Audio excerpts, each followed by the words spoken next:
સુરતમાં પોલીસનું mega combing ગુનાહિત ઇતિહાસ ધરાવતા શખ્સોના ઘરે કોમ્બિંગ કરવામાં આવ્યું। ડિંડોલી પોલીસે ગુનાખોરી અટકાવવા હાથ ધર્યું છે કોમ્બિંગ। હત્યા, મારામારી જેવા ગંભીર ગુનાઓમાં સામેલ આરોપીઓના ઘરે તપાસ હાથ ધરવામાં આવી છે।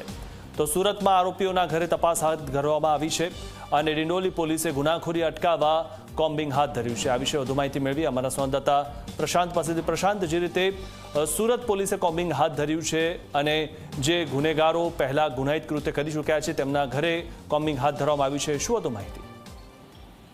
जी मिथुन, बिल्कुल थी। सूरत अंदर कायदानी जो डर जे छे गुनाखोरी धरावता इसमोमां रहेवो ज जोईए तेने ध्यानमां राखीने पोलीस द्वारा जे छे खास कोम्बिंग हाथ धरवामां आव्युं हतुं। डिंडोली पोलीस द्वारा अलग अलग टीमो बनाववामां आवी हती अने खास करीने जे गुनाहित इतिहास धरावता जे असामाजिक तत्वो अने इसमो छे जेनी पर मारामारी, हत्या के हत्याना प्रयासना जेवा गुनाओ सामेल छे आवा लोकोने आइडेंटिफाई करवामां आव्या हता अने एमनी टीमो द्वारा जे छे तात्कालिक तेमना घरे पहोंचीने जे छे कोम्बिंग हाथ धरवामां आवी हती।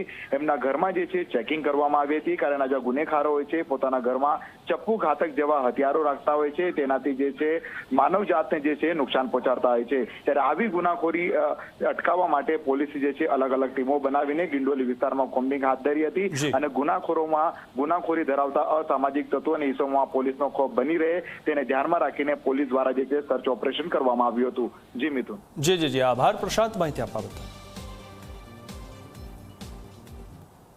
વડોદરામાં મંચુરિયન રાઈસ